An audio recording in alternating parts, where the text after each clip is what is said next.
Yay. I made it. Hooray. I was getting a little nervous. I was like, am I in the right one? Made it. Okay, so let's go ahead and get started. I hit the record button. So as you know, this meeting will be recorded and then posted online for you or others to view afterwards. Oh, there's one more. Let me get promoted. Great. So thank you for being here and welcome to our second SRP meeting. I'm really glad we're all here. So I will take full responsibility and say I did not talk to Janine ahead of time. She's our facilitator this go around. So Janine, are you comfortable running us through introductions?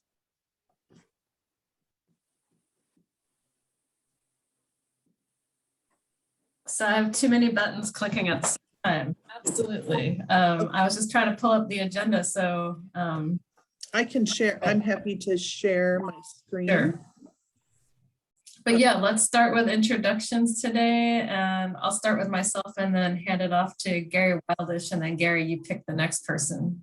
I'm Janine Parisi. I work for Eugene Water and Electric Board, and I am a member of the panel, and this is my second year, so I'm still a newbie. Gary? Yeah, Gary Wildish. I think I'm one of two or three of the original members of this committee.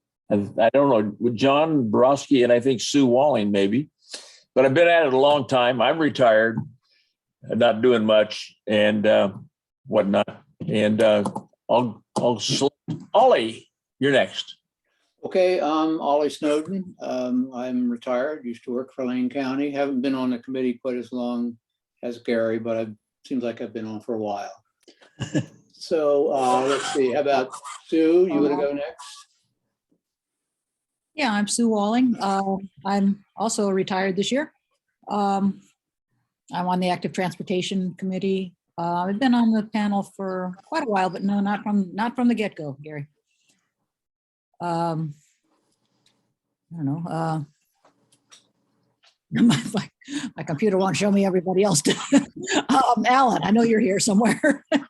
Yeah, I'm here, Alan Hancock. I'm also on the Active Transportation Committee. I think I've been on this SSRP for 4 years now.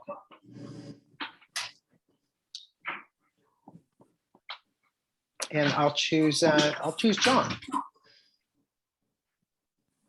John Quilter. I think I've been on this committee for about 4 or 5 years now. And I'm also retired, living in the Bay Street Bridge neighborhood, and always on the lookout for potholes and reporting same.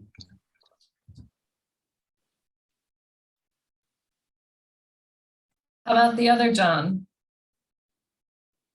Hello, I'm John Borowski. I've been on the committee since 2009, since its inception, back in the Kurt Corey days. I am co-owner of a restaurant in Eugene and quite involved with a bunch of city boards and commissions. And actually I'm Janine's boss's boss as an EWEB commissioner now. So I think Matt is the only, yeah, Matt, go ahead next. Yeah, no one calls on me, so I guess I just have to go away. Matt Roberts, University of Oregon. I think I'm on my third tour of duty on this committee. So. And I also wanted to say before we switch over to city staff, so we're welcoming 2 new members today, which is really great. And I'd like you guys to introduce yourselves. So first we have Kirsten London. So Kirsten, can you introduce yourself? Tell us a little bit about yourself, please. Hi, thanks. Yeah, my name is Kirsten London. My pronouns are she, her, they. And I found my way to this committee because I currently am a member of the Human Rights Commission for the city. And so this opportunity came forward and I jumped at a chance to be a part of it. I think that's it, unless there was something else you wanted, Katie. No, I think that's great. We're glad to welcome you to the meeting today. And then secondly, we have Brian McMurray. So Brian, I saw you on video. Hi, I'm Katie. Will you introduce yourself to the group? Yeah, this is my first meeting. I'm retired also. My previous 10 years employment was with LCC. I was what they call a program coordinator. Basically, I ran projects in the facilities department, all kinds of different jobs, including paving, repairs in the parking lots, and happy to be here.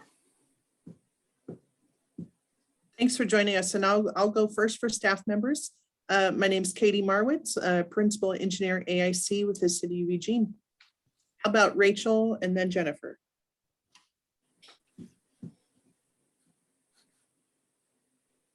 Hi, I'm Rachel Love. I'm a civil engineer of Public Works Engineering, and I work under Katie. Hi there, I'm Jennifer Willer. I'm the acting city engineer and am overseeing all this work within the engineering division.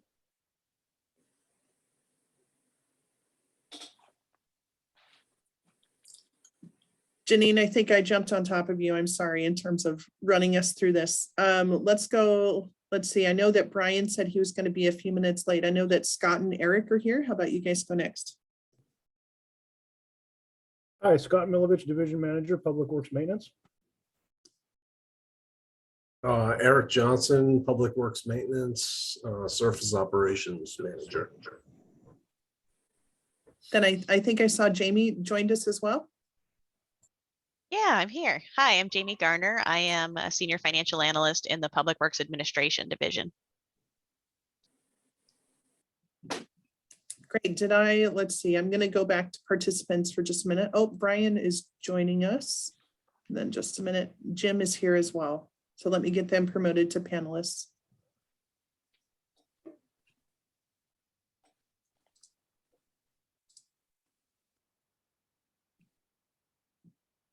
Yeah, hi everybody. Brian Richardson, Public Works Administration and Public Affairs Communication. Nice to be here. And then Jim, I think you're it. You're up.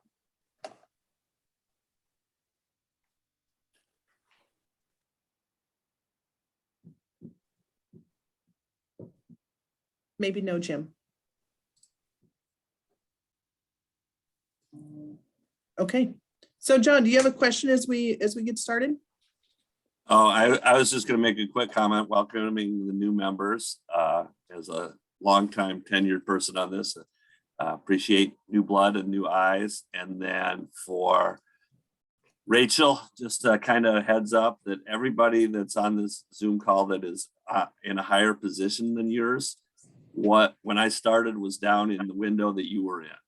This is a fast track to upper management, this committee. But no pressure, right? Okay, so moving on, talking a little bit about meeting logistics. We're going to go through this process.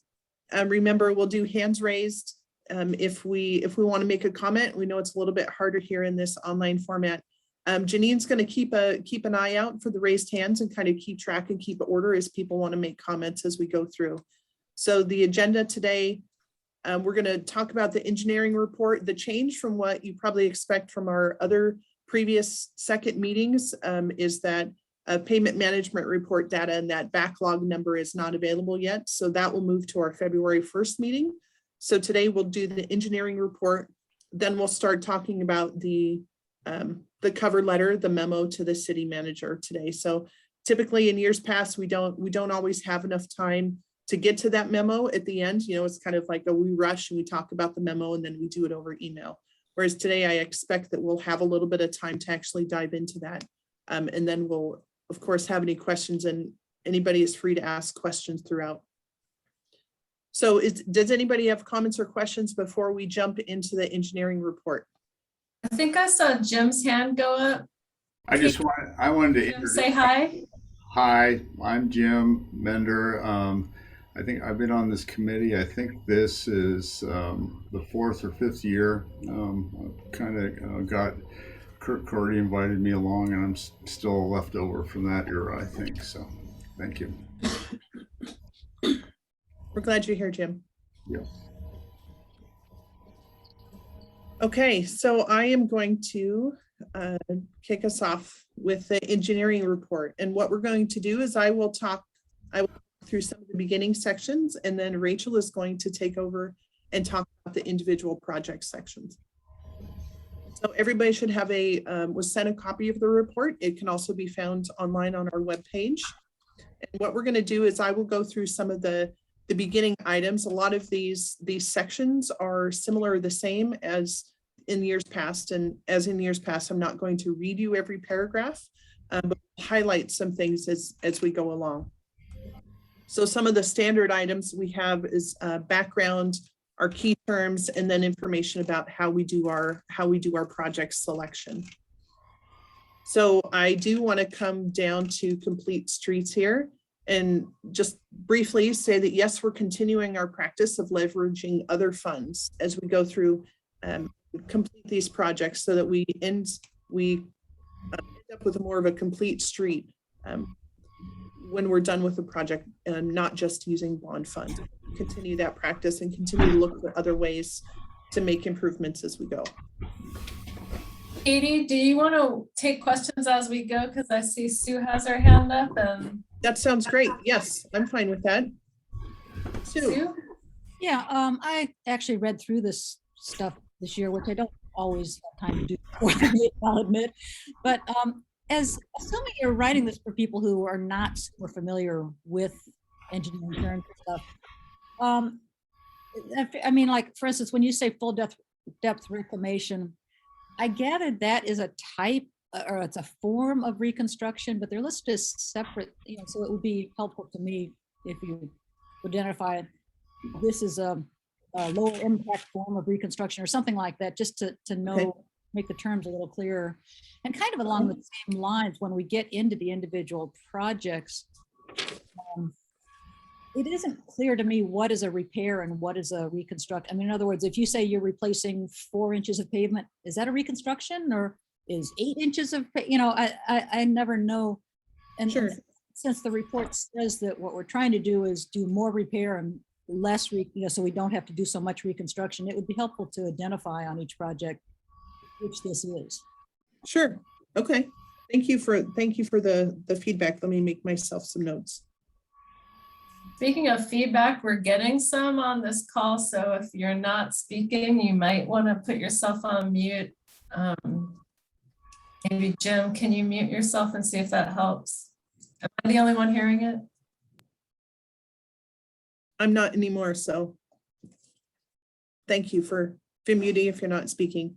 So Sue, I can give you some just general information, and then also I appreciate the input on making that more clear in the report. So when we're talking about anything that's a rehabilitation, really we're talking about the surface. So when we say we remove 4 inches of asphalt, that's considered a rehabilitation.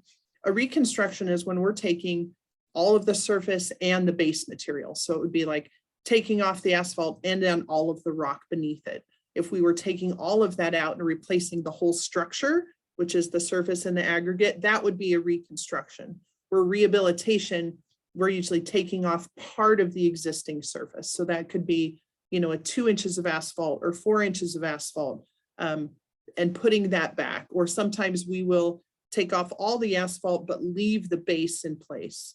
So those things are rehabilitation, where reconstruction is you're taking out the whole thing.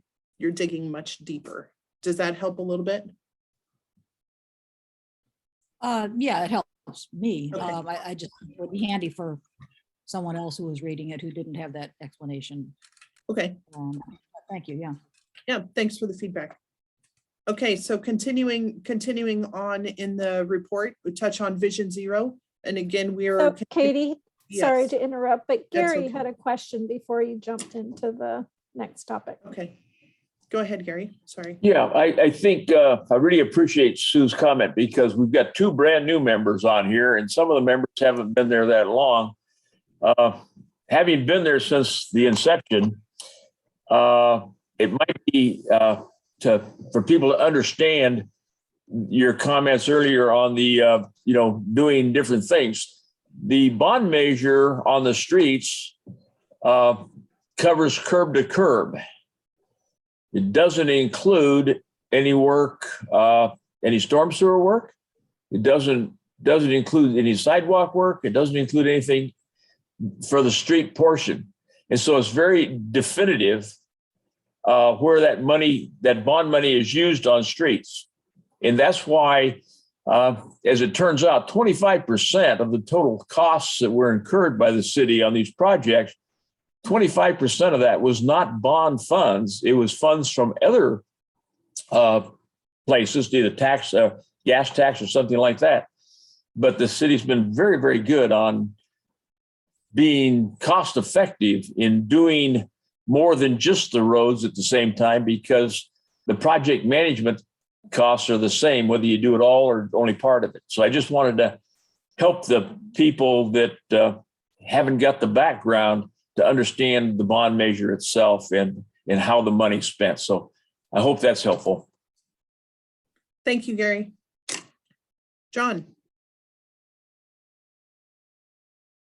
You're muted, John.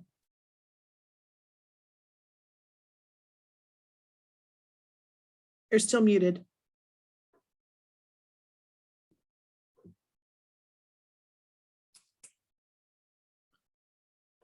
Hey, John Quilter, we would love to hear what you have to say, but you're muted. My understanding is that when a street gets rehabilitated or repaired or overlaid, that the handicap ramps on the corners at the intersections have to be brought up to the latest standard. So what funding pays for that? Is it bond fund money or is it some other fund? So that is a piece of clarification to what Gary said, is that we are paying for the sidewalk access ramps with bond funding because they're considered a critical piece of the infrastructure and part of the street. Thank you. Mm-hmm. Sue, your hand is up. Yeah, and that's something I was going to suggest highlighting somewhere in this in the complete streets section, that you identify where local gas money is used for this, state gas is used for this. I'd like to kind of highlight the fact that there is no source of money for just regular old sidewalk repair, because that's something that the city has struggled with for a long time, and just make it clear that we got no way to pay for sidewalks. We pay for the ramps, we pay for crosswalk improvements, but we really have no way of paying for sidewalks.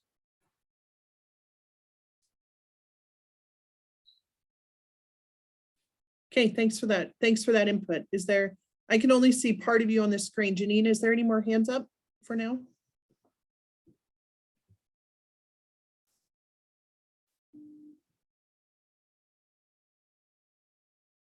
Okay, hearing none, I'm gonna keep going on the report. So where we left off was talking about Vision Zero, and we're continuing to look for ways to implement Vision Zero and safety improvements as we go along and complete streets. Next, an area I want to highlight is an ADA transition plan. And the highlight from this is that in 2020, we completed 330 ramps. 306 of those were through capital projects, and 24 of those were through private development. And so just for some context, within our ADA transition plan, there's a set goal annually. And so our goal from 2021 to 2053 is 200 ramps. So against that goal, our 300 number is a little bit higher. We've seen that number of ramps fluctuate year to year, and partially depending on the number that we see in private developments. So we anticipate that we'll have another high year this upcoming year. So this next section about CAP 2.0 is a new section that we wanted to highlight, or not new, but we revamped it this year to include some new information. And really in this section, what we're trying to highlight is that several years ago, as part of the CIP process, we started including greenhouse gas estimates for what we thought projects would, what they would contribute, what those numbers were for kind of the before case. And so now we're at a point where we're starting to calculate and record what the after is. We had an estimate before the project of, say, okay, we thought it was 90 metric tons. And then we now have a person on our staff who does those calculations and looks at how did we do after the fact. That's not something that we're required to report on yet in the CIP, but it's something that our team is doing. And then also another piece of that is talking about waste diversion. And I think the number here in the second paragraph, it's almost 18,000 tons of materials was diverted as part of the work that we're doing on our projects.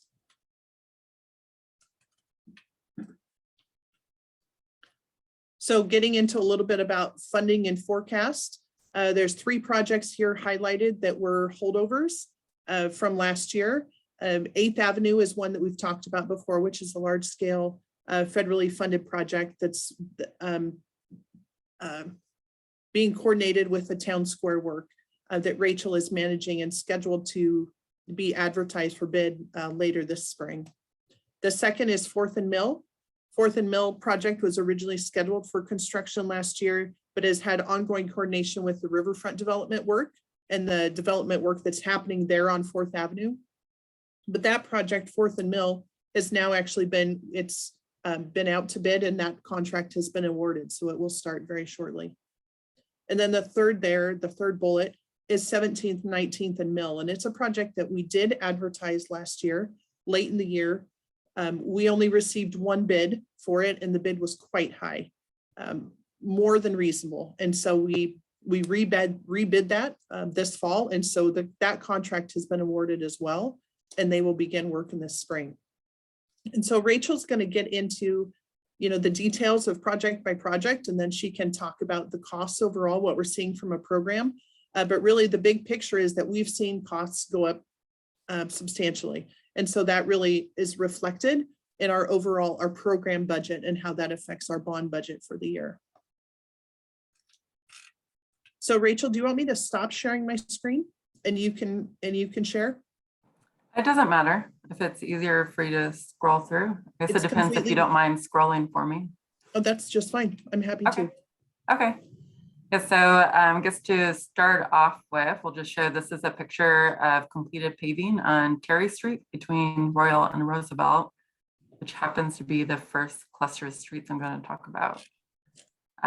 Before I dive into this project, just highlighting what Kay said, you will notice that every single one of these projects was over budget for bond funds. And we just in general saw higher bid prices this year than we normally do. And you'll see that I think is pretty clear across the board.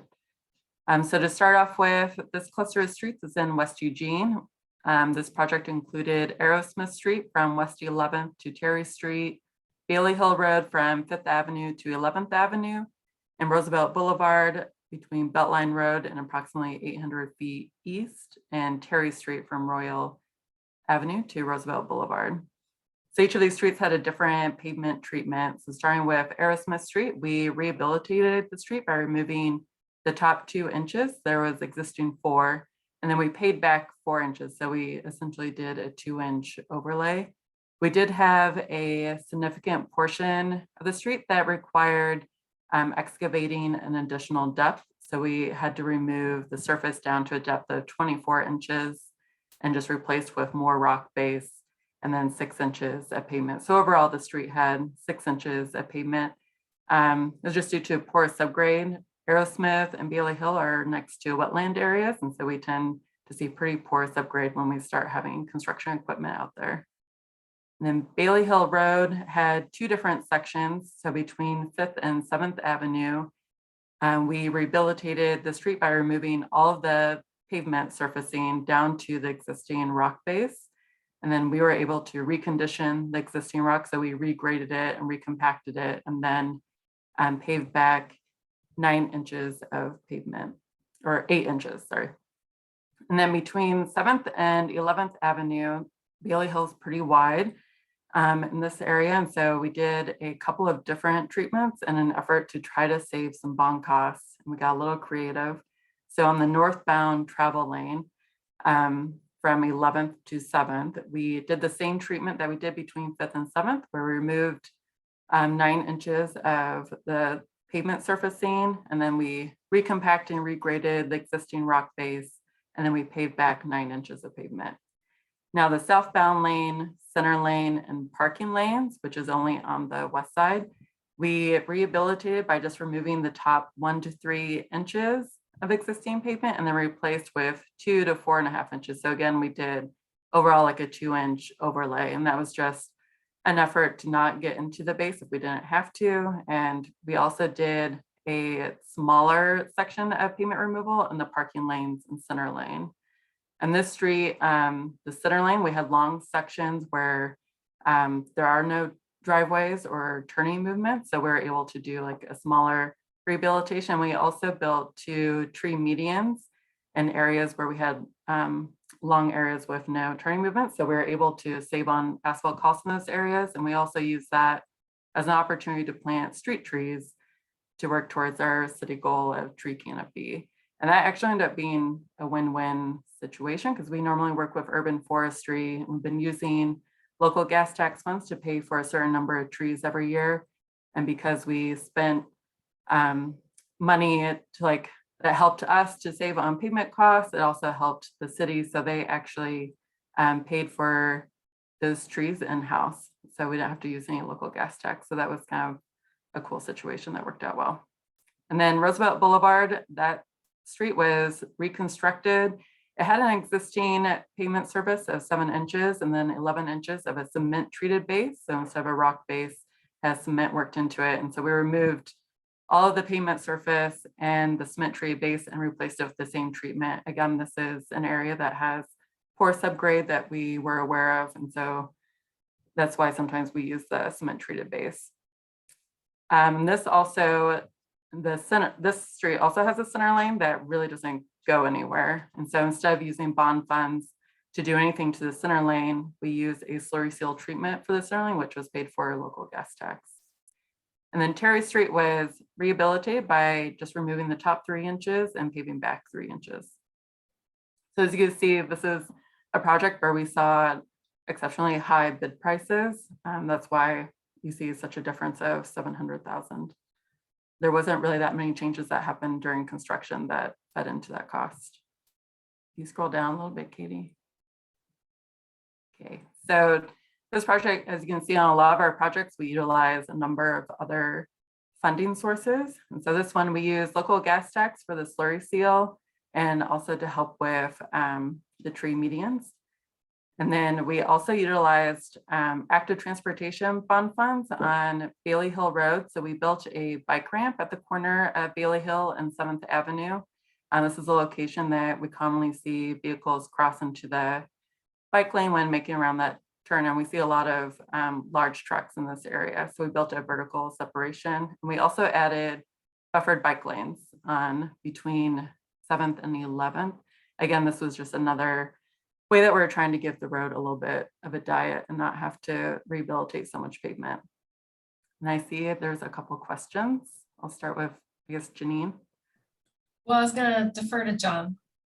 Okay. John? You didn't need to do that, but so I have a couple of questions here. One is we're seeing some major overruns on the bonding, what we had anticipated the bond money being used for. And we're getting creative and we're supplementing it with gas taxes and other things. My question is, what projects are we losing from the gas tax side? Because the gas tax is dedicated to do other projects and bond funds are dedicated to do the projects that we put on our list. So that's one question, is how much lane miles are we losing in the gas tax bucket that we're having to throw towards completing our bond measure thing? I think that that's something that I would like to see put forward in our report. The fact that our estimates that good faith estimates that we put out 5 years ago on what we could build with the dollars that the taxpayers entrusted us with aren't going as far as they can.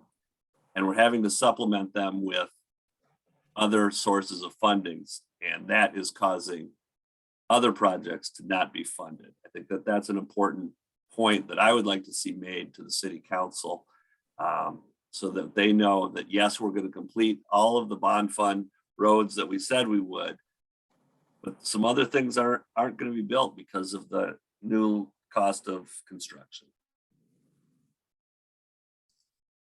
So John, I can tell you a little bit probably too much about gas tax, but I'm happy to talk about it. So I can tell you, let's see, I guess it was 2019. All of the years kind of run together now. 2019, when the start of the pandemic, we saw the expected revenues from gas tax take a significant decrease. And when that happened, we found that we were no longer able to support projects that were only funded by gas tax. Historically, we would have 1 or 2 projects a year that was funded by gas tax. And then starting in 2019, we now had 0 projects that were funded by gas tax. So now gas tax is used to supplement bond projects, and there's a lot of other smaller things that gas tax is funding. But currently, we don't have anything programmed from 2019 into now and into the foreseeable future, any standalone projects that are funded by gas tax. So I also wanted to answer that question too, in that there's potentially some projects where we're going to see some savings from the bond.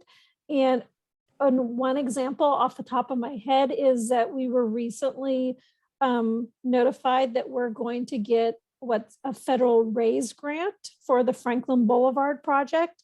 And the paving of that street section was scheduled to be a bond project under this bond.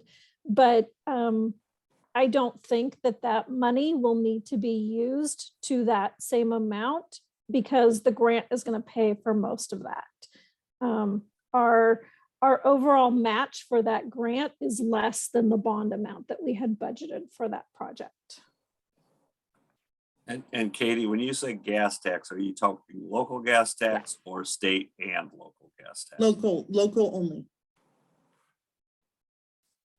Katie, could you give us some examples of some gas tax projects that have gone undone because the money was spent on other street projects?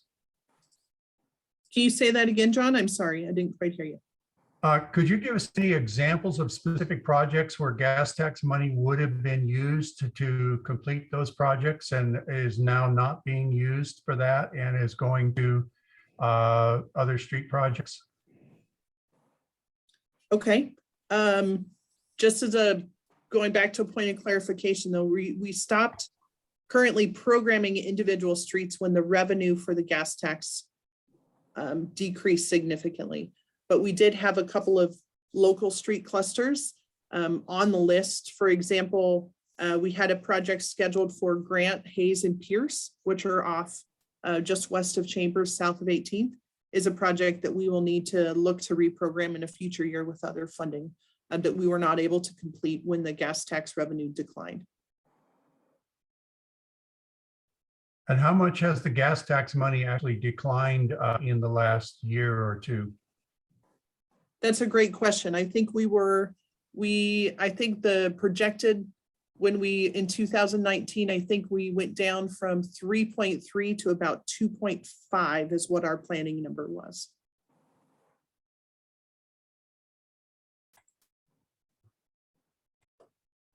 But I know one of John's interests, and I do want to clarify that we did continue with the Slurry Seal program absolutely at its full size through that period, because we knew that was important to local streets. Yes, correct. Jim had a question as well, and then Sue.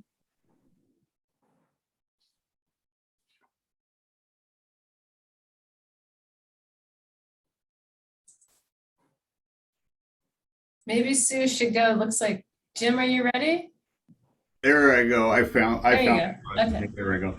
So when we went out for this bond, there was a lot of cost data, and there was a model that we used that was being used to estimate costs into the future, and obviously it didn't take into account the increase in the inflation rate that we're enduring right now. I know everybody's grocery bill is going up if they're anything like me, and so is that in a bond cycle, does that database get updated for the current costs, or how does that work so that we get to the last years of the bond, it's been a kind of plus or minus thing that it's all averaged out in the end. But it seems with the inflation rate that we're enduring now that, we have that risk of going over and not getting projects done. So is that data getting updated at all? I'd like to answer and say yes, it is. That I know that our finance group, and Jamie can probably speak to this more accurately, but that when we start, we have a number that we estimate, but then over the life of the bond, there is some inflation built in. So then in the end, the costs are a little bit higher, especially in that fourth and fifth year of the bond, to reflect that. I'm not sure in this instance that, well, I shouldn't say I'm not sure. That inflation certainly is not keeping up with the increases that we're seeing in costs, but it is factored in that we see over the life of the bond. Jamie, do you want to? Well, I was gonna jump in before Jamie did. The original costs that are shown in this report are the inflated costs that when the bond passed and we kind of mapped out a schedule of completing the projects, our finance group went ahead and added the inflation that was built into the bond to those projects. And so that's what's being reflected in the original costs in this report. And the bond is, the key for the bond is that it's set for a total that we would collect from the bond, and that's not changing. So we are going to get to a point that we probably want to have some conversations about what do we do when we run out of money, if we run out of money, as far as how to prioritize projects. In previous bond cycles, we've said that we were going to use the local gas tax money to make sure that we completed the projects because the voters and the council identified the bond projects as the priority to get done by naming them and putting them in the bond. But I think that that is something that we can discuss, because usually we have that conversation when we have leftover money and we're finishing up the projects that we added to the bond, not the projects that are in the original bond.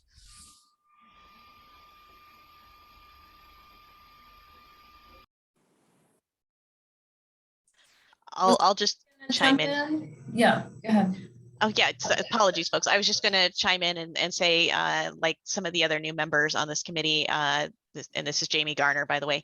I am also pretty new to the role. I just started in Public Works Administration about 3 months ago, so I haven't yet looked at the forecast that is used there. But I will say, just from my other roles here at the city, we, as mentioned, inflation since around the last Great Recession, around 2009, 2010, has been at historically low levels, and it has stayed at really low levels for a very long time. So I would imagine that it's just a matter of the sharp increase in inflation that is attributable in some parts to the pandemic, and then the economy catching up, and just some other markets going a little bit wild right now. So I would imagine a lot of city forecasts are dealing with that inflation that is changing, and we'll definitely be updating numbers and looking at projections, future projections for inflation that get published by our counterparts in the city's budget office and from the state level as well, where they look at the various regions and calculate that inflation and project what the future looks like. Thank you, Jamie. Sue, did you want to jump in? And then I see Alan's got his hand up. Yeah, just a quick question and then a comment. Question is, so now that it seems like people are driving again, is our gas tax revenues going back up to pretty much what they were before? And then the comment is, I think either in the report or perhaps in the letter that we send with it, it seems like it would be helpful to let council know, okay, our costs are obviously much higher. How much of it is due to just there's a lot of construction going on, the bids are coming in higher? How much is because of inflation? How much is because we had to, these streets are just getting worse and worse as we didn't get them fixed? What, to just elucidate a little bit more why the costs are so much higher, as specifically as you can. Do we know if there has been any reduction in the amount of wear and tear on the roads during the pandemic that might extend their life just a little bit longer and reduce reduce the cost and help offset some of the inflationary pressure. I love the silver lining question. Thanks, Alan. I'd like to say yes. I don't, and maybe Jennifer can speak to it. I don't know of data or research where we can really quantify that, but it makes complete logical sense that there's less cars on the road, so you're going to have less trips, which means that wear on the pavement's going to be less. So I guess I would take a little bit of a different tactic than Katie did, because the wear and tear on the roads really comes from heavy vehicles.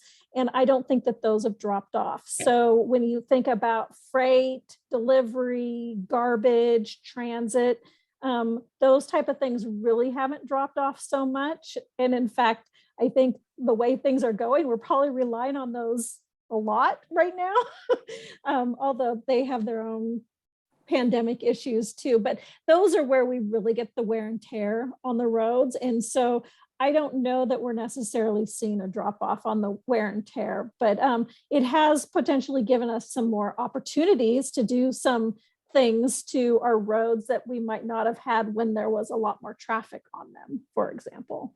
And it's also made us kind of rethink some of our projections on how much traffic would be on different roads, like if we want to make operational changes, because I think that that's a place where we're a little bit unsure right now is people have changed their travel patterns through this pandemic, and what is going to happen going forward into the future. Have some of those patterns, changed for good?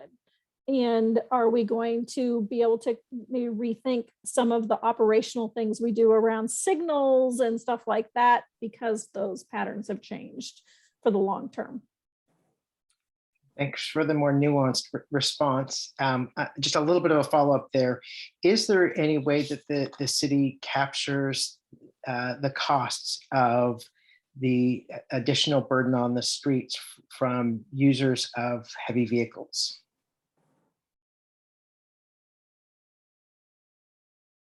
No, I don't know that there's definitely not a local piece to that. It may be that there might be some capture of that at the state level, maybe with some of the registration or licensing fees that they do there, but that's not how we preserve our street. We don't use that money to preserve our streets. All right, every time someone gets a question answered, more questions come up. So I'm hoping that my first time facilitating that we're not here till 6 o'clock at night. So it's not my fault, but I'm gonna say, let's keep going while everyone's very engaged. Gary and then John. Yeah, to Alan's question, large trucks pay a use mileage fee to the PUC, and it's a state tax, and that is factored in, and it's based on their weight. So the average big truck that's on the road is paying $10,000 to $12,000 a year in taxes to the state to balance the cost of the construction for the roads.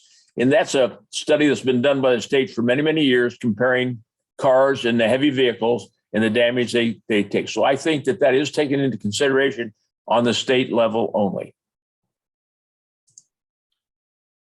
My understanding is that EMX buses have axle loadings that are well in excess of what would be allowed for other commercial vehicles. Do we get any kind of reimbursement from them for pavement deterioration? So we don't get additional compensation from LTD, but what I can say is that LTD builds thicker pavement sections for places that are going to use MX to help compensate for that additional weight. And we work really closely with LTD on their pavement designs and their designs to make sure that happens. All right, Rachel, I see a break in traffic. You should jump in. We're on page 11 of 26, so get going. All right, so this next project is for Lincoln Street. So this included Lincoln Street between 13th Avenue and 22nd Avenue. And I do want to note that this is the only project from 2021 that is still under construction, but they are looking to be substantially complete by the end of this month. So this project had two different treatment methods. One was for asphalt and the other one was for a concrete street. So between 13th and 19th Avenue, this was, and both streets were completely reconstructed. Between 13th and 19th, it was reconstructed by removing the existing surfacing down to 9.5 inches. And then they put back 7.5 inches of concrete pavement with a 2-inch aggregate base underneath. And then between 19th Avenue and 22nd, this was also reconstructed. And they removed the surfacing down to a depth of 18 inches and replaced with 12 inches of aggregate and 6 inches of asphalt pavement. They did have some sections on the street that had to have additional excavation with an additional 12 inches of aggregate due to the quality of this upgrade. So the section that's still under construction right now is between 13th and 19th, which is a concrete section. As you'll see with the cost, this is another kind of similar to the previous project where we saw higher bid prices overall. This also had additional funding sources. So the road fund was used to install traffic calming on Jefferson Street between 13th and 28th Avenue. And then all of our projects usually use stormwater and wastewater, but on Lincoln, they did significant stormwater improvements along Lincoln Street. And then they also did significant wastewater improvements along High Street, which is adjacent to the project. And they used active transportation funds were used to cover the cost of, to cover a portion of the cost for building curb extensions at select intersections. And if we scroll down a little bit, you'll see a finished picture of the asphalt paving on Lincoln Street. And let's go down to the next project. Saying that EWEB funds are there because there was a water main project on that street as well? No, usually I'm pretty sure all of our projects, we use EWEB funds when we're adjusting EWEB boxes. So we have like an intergovernment agreement between us. So whenever there's a water box within our pavement or concrete, we go ahead and adjust that and then we bill EWEB afterwards. Gotcha. And we send EWEB what our bid prices are when we open bids, just to make sure that they're still okay with us doing that. And so we give you like an estimated total what the cost will be. So in Fairmount Boulevard, 19th Avenue paving, this is also a, one had an asphalt section, another one had a concrete section. So Fairmount was between 15th Avenue and Columbia Street, and 19th Avenue was from Agate Street to Fairmount Boulevard. Fairmount Boulevard was reconstructed only in the travel lanes by removing the surfacing down to 16 inches, and I made a typo here. It was replaced with 10 inches of aggregate and 6 inches of asphalt pavement. We left the 4.5 foot wide existing on-street parking spaces. Those were in concrete panels, and we left those in place and only reconstructed the travel lanes. The 19th Avenue was reconstructed by removing all the surfacing down to 11.5 inches, and we replaced it with 9.5 inches of concrete panels with 2 inches of aggregate base underneath. And again, you'll see similar total costs to the previous projects. It'll be a common theme throughout all these projects. We also added extensions onto both Fairmount Boulevard and 19th Avenue. And we did wastewater funds to do some significant work in removing community sewers throughout the project limits. And additionally, we added onto this project with the use of parks and open space funds to make pedestrian improvements at Prees Rock, to include a new sidewalk and a viewing platform. In the picture, if you scroll down a little bit, this is a completed paving on Fairmount Boulevard. And you can see this picture shows one of the curb extensions we did. So it's not a significant extension, but. Rachel, I have a question about this project, and it's a question that I get asked. This is obviously this is my neighborhood. I live and work in this neighborhood, and the question that gets asked is, why did they leave the parking? Why didn't you go curb to curb instead of leaving 4.5 feet of concrete on each side? I know they did do some panels that were deteriorated, but can you just explain the thinking behind that so that I can explain it to my neighbors? Katie, do you want to help with that one since this was Ryan's project? Sure, I'd be glad to.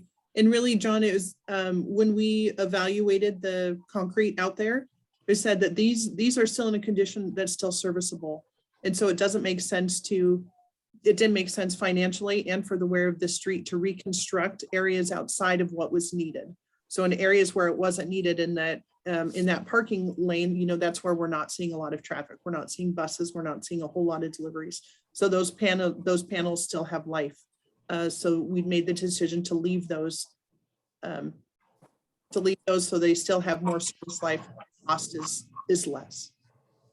So when you cost the bid originally, back, when you put the street on the list originally, was it bid for the whole street or was it bid for the center lanes? So actually, when we did the initial estimate for it, we thought that it was just going to be a rehabilitation. So when we got the pavement report and came to design and realized that the majority of it needed reconstructing, it actually was significantly more than we had originally thought. And so being able to save some of that actually helped us be not as far over budget as originally planned. Great, thank you. Yep. All right, so moving on. So this next project is for Oak Street and 20th Avenue. This project also includes Willamette Street. It's just, I'll touch on what we did on Willamette Street. It's not listed at the top because it wasn't on Bond Street originally. So Oak Street was between 17th Avenue and 20th Avenue, and then 20th Avenue was from Willamette Street to Oak Street. Oak Street was reconstructed between 19th and 20th, so one block, by removing the surfacing down to 27.5 inches and replaced with 18 inches of aggregate base and 9.5 inches of asphalt pavement. Then between 17th and 19th, concrete panels were replaced with 18 inches of aggregate and 9 inches of concrete. And then 20th Avenue was rehabilitated with removal of the top 3 inches and then replaced with 3 inches of new pavement. And then I just wanted to note that on this project, 19th Avenue between Willamette and Oak was originally on the bond list, but once we got into the design, it was actually identified as a good candidate for a slurry seal treatment. So we removed it from the project and added it to the annual slurry seal project, which will be funded by local gas tax funds. And then we used local gas tax funds to rehabilitate Willamette Street and convert it to a two-way, and that was between 18th and 19th Avenue. And then we restriped for the two-way conversion between 18th and 20th. We also use active transportation funds for the bike lane striping on this project. And we also use the road fund to replace the traffic signal at 18th and Willamette to accommodate the two-way conversion. So we had a lot of different funds used on this project. So below is a picture of 19th Avenue. You can kind of see a little bit of the bike lane striping in there. And we'll continue to move through down to Windsor Circle. This street is a loop off of Wilshire Lane. And this was fully reconstructed with the removal of surfacing, and it varied from 18 to 32 inches, which replaced it with 18 to 24 inches of aggregate rock, just depending on the subgrade, and added 6 to 8 inches of asphalt pavement. They also, one thing to note on this project is they reuse existing asphalt on site as part of the aggregate base as much as possible. And then this one, they just use the normal stormwater, wastewater, just for minor improvements, and they also utilize maintenance funds on this project. And then we'll scroll down. This is last but not least is a local cluster project in West Eugene for Primrose Street between Barger Drive to approximately 100 feet north of Parker Place, Laurelhurst Drive from Melrose Loop to Barger Drive, and Lobetta Lane from Barger Drive to the end. So all 3 streets were rehabilitated. So they just removed 1 to 4 inches of pavement and replaced with 2 to 4 inches of pavement. And I kind of lumped it together because there's multiple sections in one street. So they total had a depth of 4 to 7 inches of pavement. So we basically replaced what was existing. And then this project, we used local gas tax funds to slurry seal adjacent cul-de-sacs. So we did have a couple cul-de-sacs that were listed in the bond, and then there was additional cul-de-sacs, and all of them had similar conditions, and they were good candidates for slurry seal. And we used local gas tax for all the cul-de-sacs. And we also built curb extensions on select intersections throughout the project. And this is a final picture of Laurel Horse Drive. So those were all the projects we did in 2021, which is a lot of work. I also know that we're running out of time, so I don't know if we want to go through the appendices or not, or jump to the memo. I'd say we can go the appendices. Let's just continue to make our way through. Okay. So I think really I was just gonna run through the Appendix A, just so you can see kind of what our bond total is right now. So if you, yeah, excellent. So this is for 2021. I mean, you'll see that we're about 3.5 million over the bond budget. And we realize, I mean, I think, you know, we've seen a trend this past year with higher bid prices and longer lead times for materials. And it looks like with the first couple of bids we did this year for 22 projects, I think that's probably going to continue. Is there any questions that we want to talk about? Well, let's scroll down and go through the active transportation piece as well. Is that okay if I scroll down to that? Yeah, absolutely. Okay.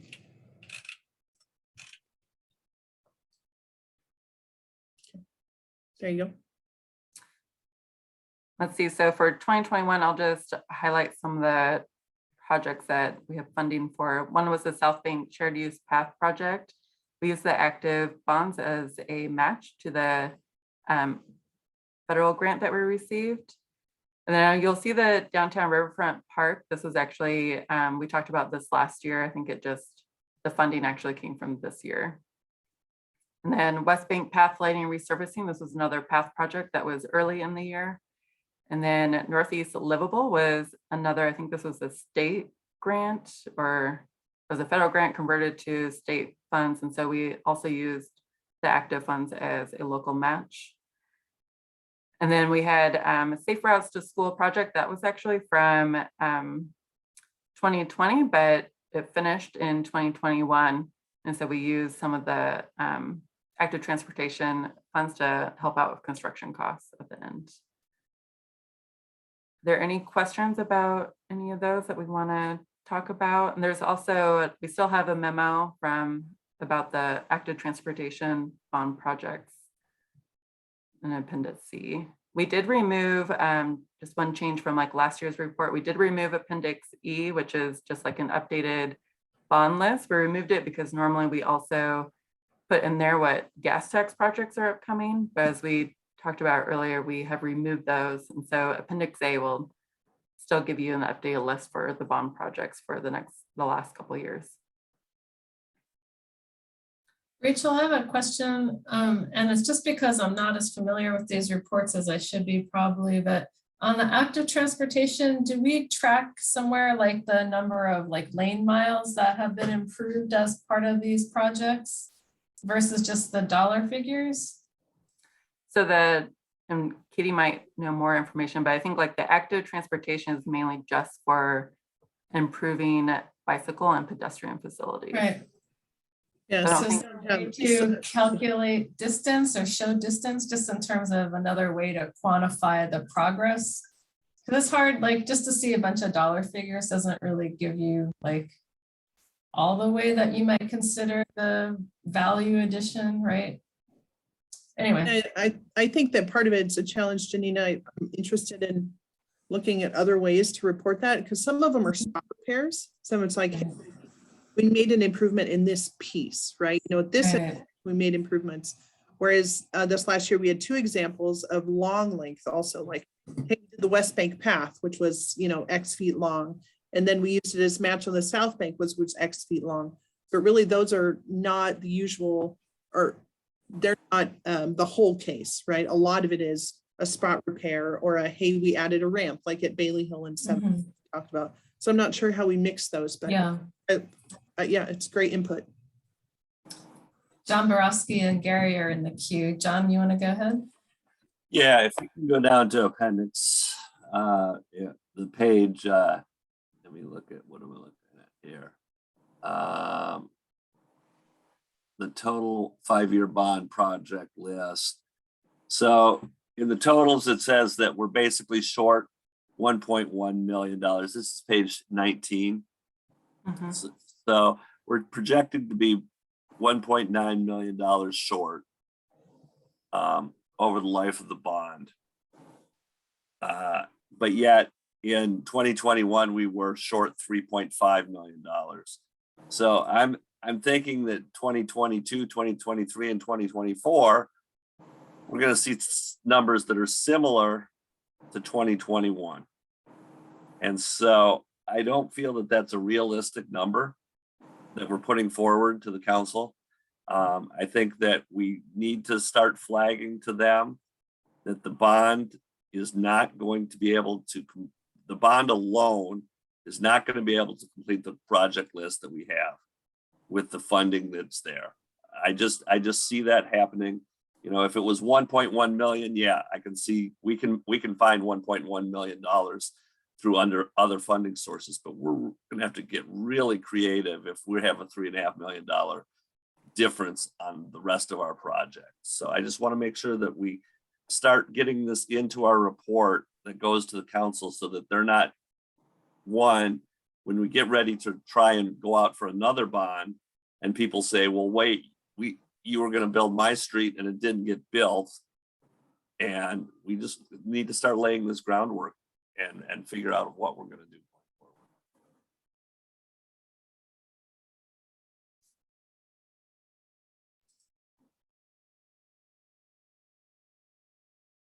Thanks, John.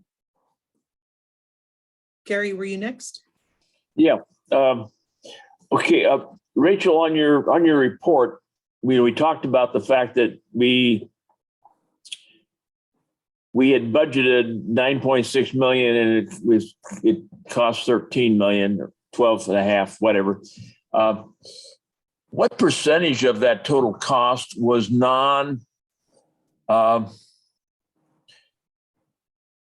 should not be charged against the bonds? Because I assume that there was landscaping and sewer work and other stuff included in those costs.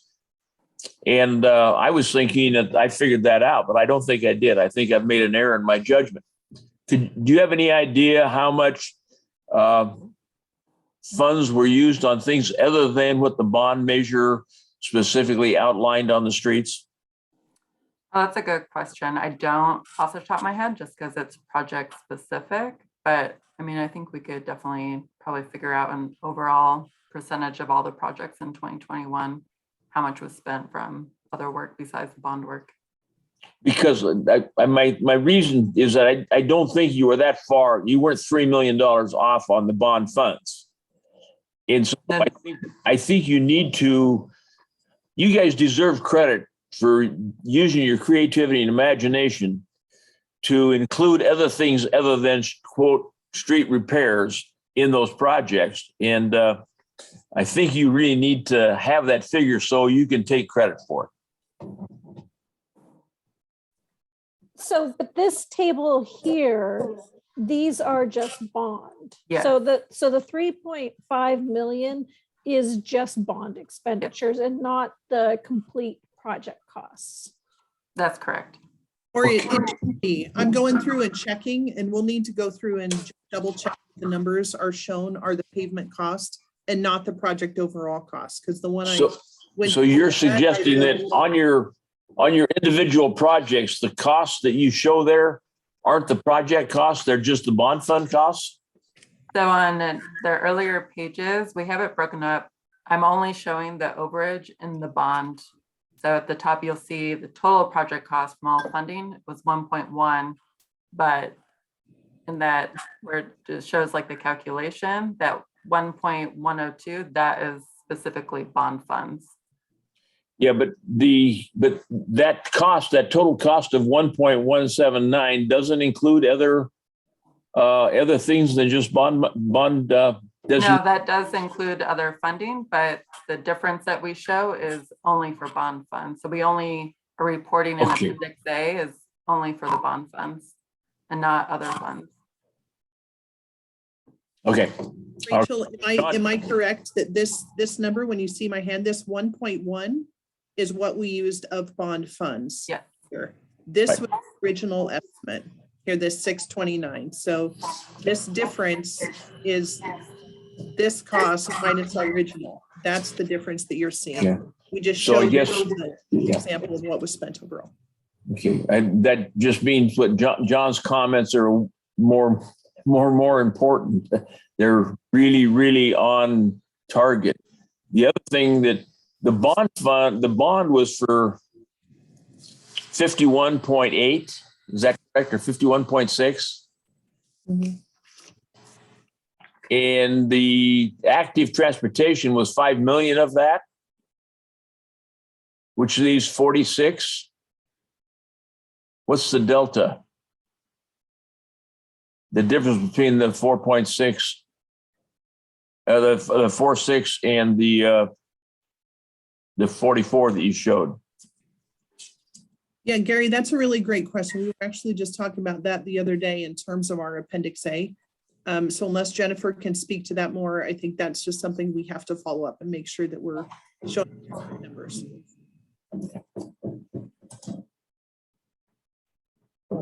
Thank you.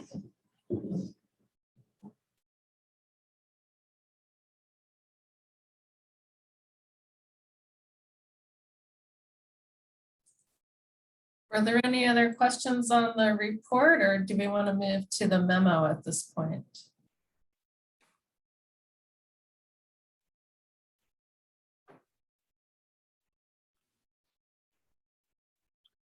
Okay, I will go ahead and take us over the map. So I sent oh, go ahead. We can, I Alan. see Alan's. Well, just to say that I haven't had a lot of chance to really review this report because I think it just arrived in our email box a few days ago. So I may have some more questions at our next meeting when I've had a chance to more thoroughly digest it. But I really appreciate the time that you've spent to review the highlights. No problem. And we know that to some degree, this report is a draft at this point. One thing that we didn't specifically speak to yet is that we still have an appendix in here that's shown as empty because the actual audit has not been completed yet. So we will make sure that that's included, like we typically do in an appendix. So as we have comments and questions, we certainly can make those updates.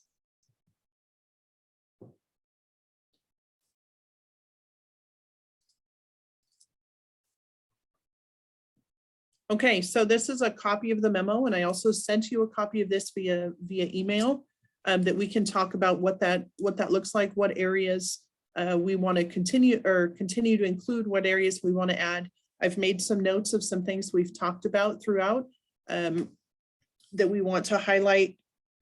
Sue, your comments was talking about in the report or the letter, that bids are coming in high, and where the differences are there is that, repair kind of the scope of the project versus inflation, that kind of difference.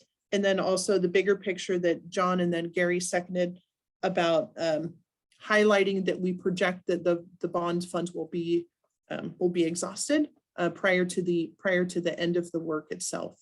So those are the two areas that I have noted for inclusion in this memo. Was there others that we should talk about?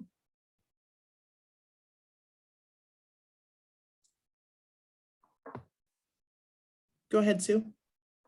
Well, just following up on what you just said. So basically the options that council has are either to come up with some more money from somewhere or to cut streets out of the bond. Are those the two options? I mean, it might be helpful for council to know what they can do. Where do they stand? What are their options? Mm-hmm. And I think that's a conversation that we'll probably dive into in more detail to say what really are our options. And I think from my perspective, part of it is that conversation of, okay, is it 1.5 million? Are we going to see some level off, or are we going to continue and it's going to be a much larger number? Because certainly our intention has been that after we exhaust the funds, we would use local funds to do it, like a gas tax or something similar. And Rachel manages the pavement preservation program, and she and I have worked over this last year to start creating kind of a quote savings account so that we can save a little bit of money over the next couple fiscal years, knowing that we're likely going to need some extra gas tax in that last year to cover the costs. So we're already starting to talk about that and take a little bit of action on our side. But in terms of options for the council, I think we'll have to talk about that more in more detail. And then certainly it's up to them to choose what their priorities and their direction is. You have a couple more questions coming, John Borowski and then Jim Mender. Yeah, I think it would be appropriate to have Public Works highlight the fact that the gas taxes were brought down due to the pandemic. The local gas taxes were brought down due to the pandemic, and maybe advocate for some of the American Rescue Plan dollars that the city got. I know that other funds were bolstered by that in the first round. There's another 17 million that's coming next May. Perhaps there's an opportunity to make up the difference in gas tax, which could be directly correlated to the pandemic, and have that as an area. You know, there is a nexus that's there. Some of the ARPA money had, I would say, nexuses that were a little bit hard to grasp, but I think that's something that Public Works could advocate for in the upcoming budget process, and maybe mention that in our memo as well. Look for the opportunity to use ARPA funds to help supplement the loss in local gas tax money.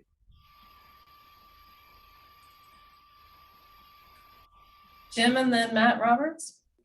I have mostly a question, and that's, you know, we went out for a bond and had a list of projects that was going to be done, and it's apparent to me that we're not going to be able to get them all done due to economic conditions. Are there any statutory requirements that we complete all those things within the bond language, or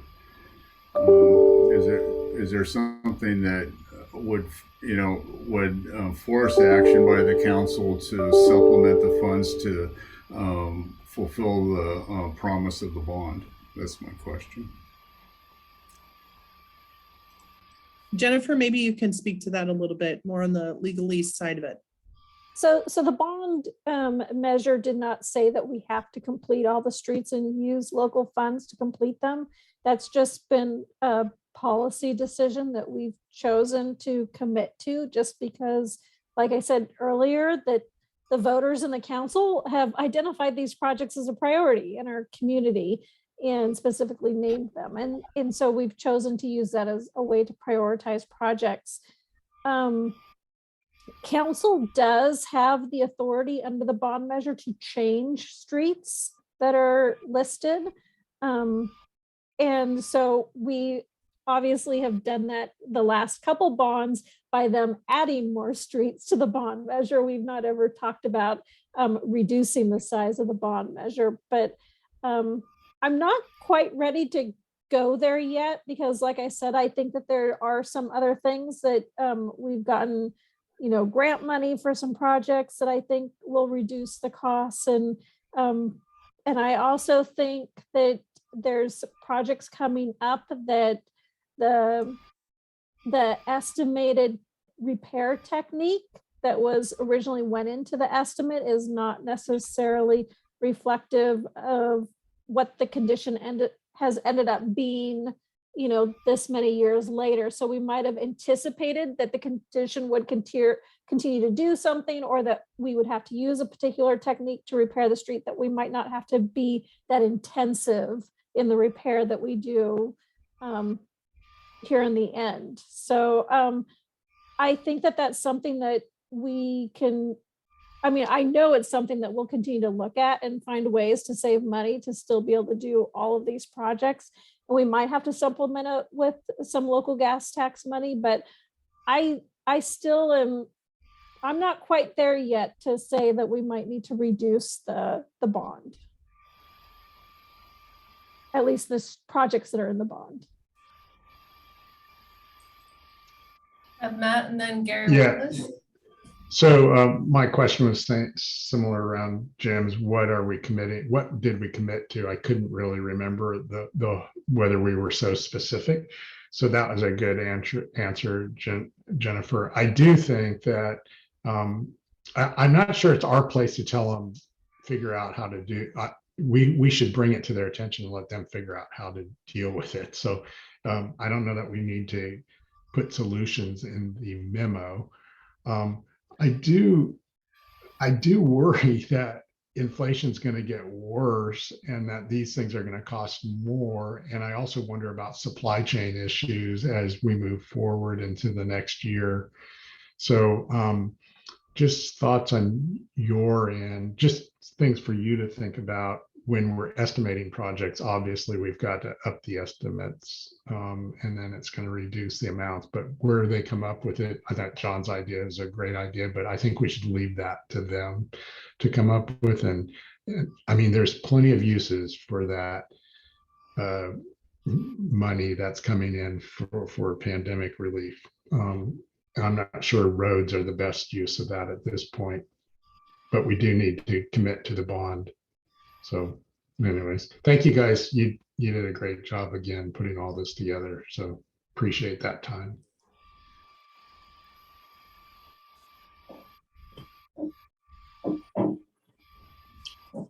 Now, I want to bring up a couple of points. And one of the points is, if those of us who have been on the committee a while, in our first bond measure, if you go back and look at that, we underran our total cost. And as I remember, we did an additional 10 projects that year.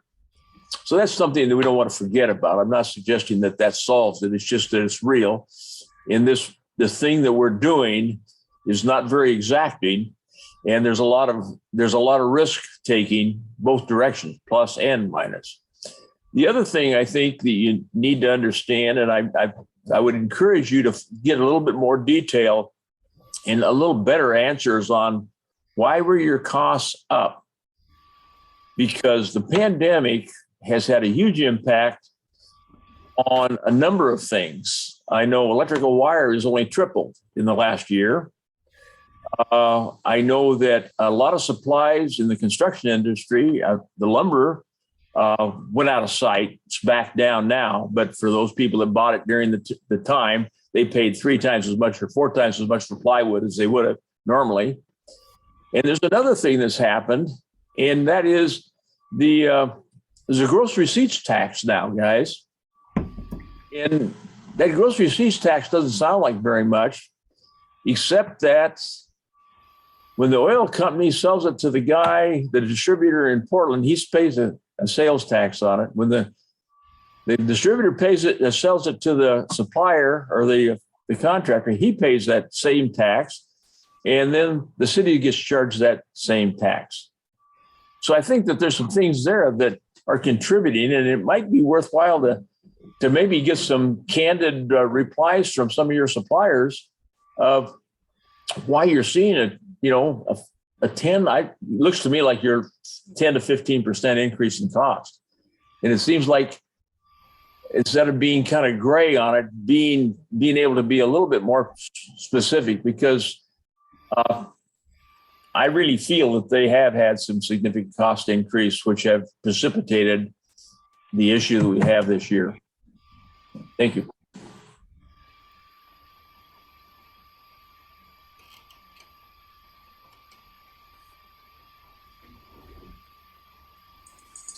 Sue Welling and then John Quilter. Yeah, this is kind of going back to what John Borofsky was asking earlier, but can you refresh my memory on, it seems like the answer is always filling with local gas tax. Can you refresh my memory both prior to the pandemic and maybe going ahead about how much money is there in local gas tax and what do we traditionally use it for?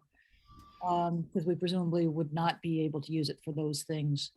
So Sure. Not necessarily specific projects, but what sorts of things is it used for? So pre-pandemic, like I said, we were about 3.3 million or so in terms of our planning number. We went down to 2.5. We have seen a little bit of recovery looking out ahead, being back towards about 2.9 million or so. So some things that we traditionally spend gas tax money on, we have a really robust Slurry Seal program that we do every year. That's an annual cost. We do project overages. We have also added some funding for bridge planning. We're doing repairs to pedestrian bridges, and we're using that in association with some other funds. We've committed that we're going to Roadway, I'm sorry, roadway bridges, not pedestrian bridges. You're right. Yes, you're right. Roadway bridges. Thank you. Also, street trees. We are contributing a small amount of gas tax every year towards putting in more street trees into our projects. So at this point, we have a lot of small buckets is where we're seeing a lot of that money spent, not as many big buckets like standalone projects. All right, thank you. Q. Gary, you made a very, very important point about the gross receipts tax, or also known as the corporate activity tax. That tax is not exactly like a sales tax that is imposed at the final transaction to the consumer. It can compound through multiple transactions through multiple companies when they pass their product on from one company to another. And if anybody thinks that they're going to absorb that, it's just not going to happen.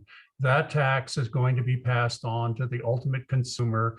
And in some cases, it may be a multiple tax that gets passed on to the consumer, even if the consumer is a government agency such as the city of Eugene.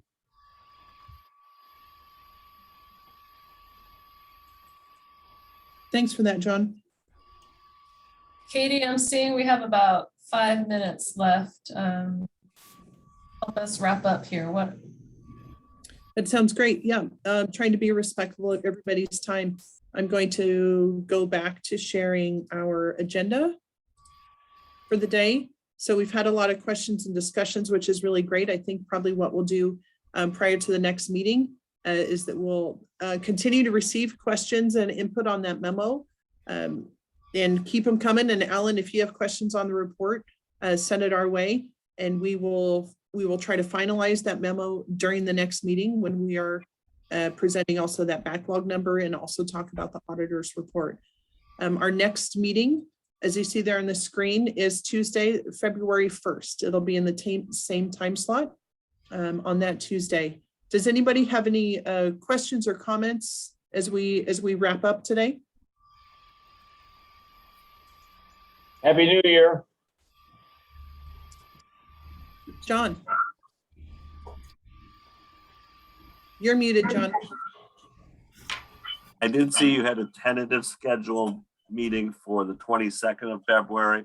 I Yes. won't be able to attend that one, so if that could be a different day, that would be helpful for me, but I'm going to be in Salem on a legislative affairs meeting that day. Okay, we still need to finalize that.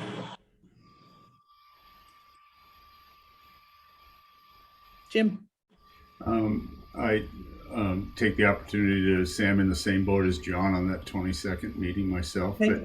But what I really wanted to do is just I wanted to voice my appreciation for Jennifer's confidence that we're not quite there yet. The sky's not falling.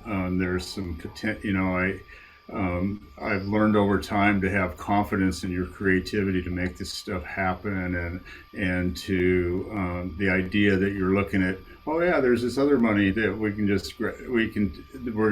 people are gonna give us free money over there, and we're gonna take what we had allocated there. I'm looking forward to seeing how all that comes out, and I appreciate your guidance in that we're not quite there and have to go over the moon, but the initial numbers shows you have a heck of a challenge in front of you, and I'm confident that the team on this project is going to be able to pull it off. So thank you. Thanks, Jim. Well, I will wrap us up for the day by just saying thank you. Thanks for spending your time and your input, not only in this meeting, but also reviewing the reports and helping us provide a really good, a final report to council. We don't have that date yet set. We will soon. And so with that, if there's no other questions or comments, I'll say thank you. And we will see you on February 1st. Have a good one. Thanks, everybody.